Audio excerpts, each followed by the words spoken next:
Welcome to my channel, the ultimate destination for jaw-dropping content that will surprise, inspire, and entertain you every step of the way. If you love discovering the unexpected, make sure to subscribe, hit the like button, and share with your friends to keep the excitement going.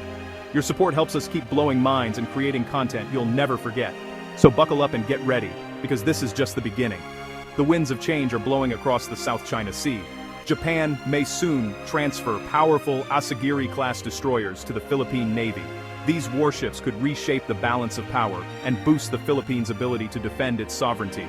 Imagine the Philippine flag flying from a sleek destroyer, a new dawn for Manila's fleet. So, what exactly are these Asagiri-class destroyers? They were born during the Cold War, built for the Japan Maritime Self-Defense Force in the late 1980s. Their mission: hunt and destroy Soviet submarines threatening Japan's sea lanes. Each ship displaces around 3,500 tons, powered by gas turbines for speeds over 30 knots. They're equipped with advanced sonar, ASROC anti-submarine rockets, and torpedoes, making them formidable submarine hunters. Over decades, they've been upgraded with new radar, electronic warfare, and combat systems. These are not experimental ships, but proven veterans, having participated in countless international exercises. Now, as they're phased out in Japan, they're finding new purpose. Their transfer to the Philippines would be a rebirth, Cold War warriors repurposed for 21st century challenges.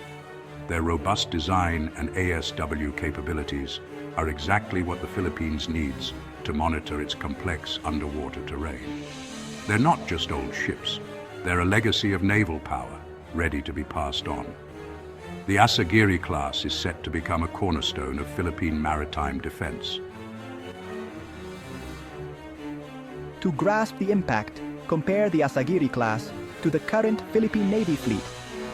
Today's most powerful ships are the Jose Rizal-class frigates, modern but smaller and less capable.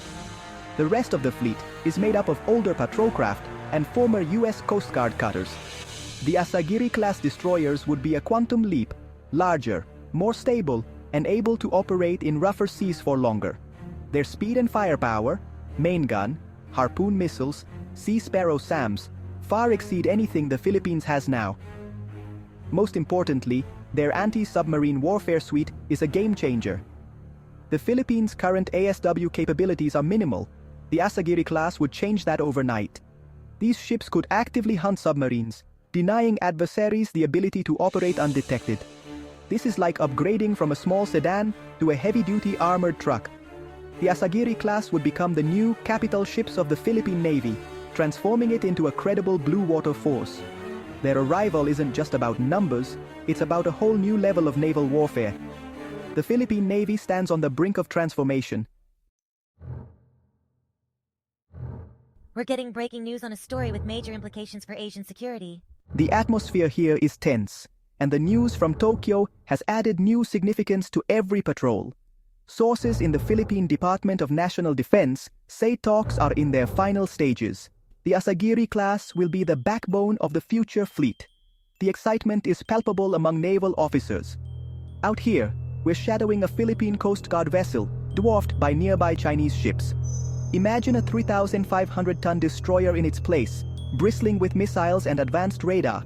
It changes the dynamic completely. Right now, Philippine ships can only watch and report. With destroyers, they can guard and protect. The focus is on anti-submarine warfare. The deep waters around Palawan and Reed Bank are strategic blind spots. An adversary's submarine could operate here with near impunity, until now. The Asagiri is a submarine killer, forcing adversaries to think twice before entering Philippine waters. It's not just about surface ships, it's about controlling the unseen battlefield beneath the waves. The stakes are high, and the region is watching. Back to you, Sarah. Acquiring destroyers is one thing, operating them is another. The first hurdle is training. These are complex warships, far more advanced than anything the Philippines has operated. Crews, engineers, and technicians will need extensive training, likely with Japanese support. Then there's cost. While the ships may come cheap, operating and maintaining them is expensive. Fuel, spare parts, and advanced munitions will strain the defense budget. The Navy must develop new doctrines and learn to integrate these ships into a modern task force. Command, control, and joint operations will need a revolution. Port facilities and logistics must be upgraded to support larger, more complex vessels. Without robust support, these destroyers risk becoming floating museums. The price of new power is deep: sustained investment in people, infrastructure, and strategy. The potential transfer of Japanese destroyers to the Philippines is shaking up the regional power balance. Beijing has issued warnings, urging restraint and caution in the South China Sea. Privately, other Southeast Asian nations like Vietnam and Malaysia see a stronger Philippine Navy as a positive development. It complicates China's strategic calculations and provides a counterweight to its dominance. This move also strengthens the US-Japan-Philippines trilateral alliance. Washington wants its allies to take on greater security roles, and this transfer fits that strategy. The destroyers will enhance interoperability and collective deterrence. They'll likely participate in joint exercises, binding the three navies closer together. However, some analysts warn this could provoke a stronger Chinese response. The key will be managing and communicating the transfer as a defensive stabilizing measure. The regional chessboard is being reset, and this is a major play. All eyes are on Manila, Tokyo, and Beijing. The arrival of Asagiri-class destroyers is more than a military transaction. It's a defining moment for the Philippines. For decades, the nation watched its maritime rights challenged. Now it gains a credible means to stand guard. This is about national pride, security, and a future for generations of Filipinos. Japan, too, is stepping up, emerging as a proactive leader in regional security. By strengthening partners, Japan is building a network for a free and open Indo-Pacific. Alliances are more than treaties, they're about real support and shared responsibility. The journey ahead won't be easy. Costs, training, and logistics are immense, and the geopolitical risks are real, but the rewards are greater. A modernized Philippine Navy, better able to protect its people and contribute to regional security. The Asagiri-class is not a magic solution, but a catalyst for change. This is the story of a nation rising to meet its challenges, and an ally stepping up to help.